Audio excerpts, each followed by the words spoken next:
So Billy Zane is he's playing Marlon Brando, and I remember I saw Billy Zane at the Actors Studio, and I was like, he might make a good Marlon Brando. But I'm reading, uh, my Brando is very denasal. He was very hypernasal. So what you're hearing is the opposite way that he sounded nasally, but he was very hyper nasal, and so I just used my denasal aspects. I'm a denasal person, but the Brando documentary that I suggest, of course, that it's sorry, it's a biography.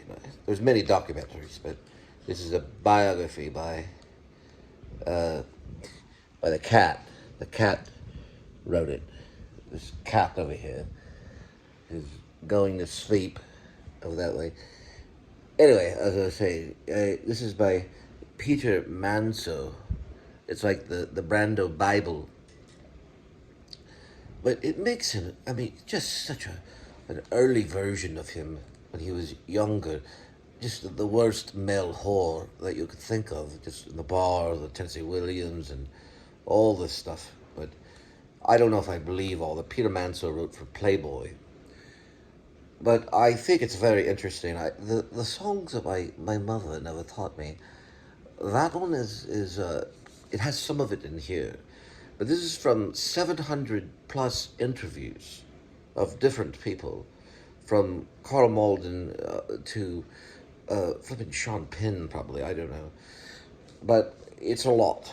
And I got this when I was on a stabilization ward coming out of Wesleyan after I played Stanley in Streetcar Named Desire.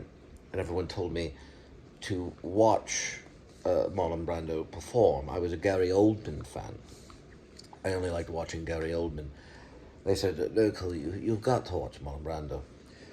So I began to watch him and realized that there was two parts of him.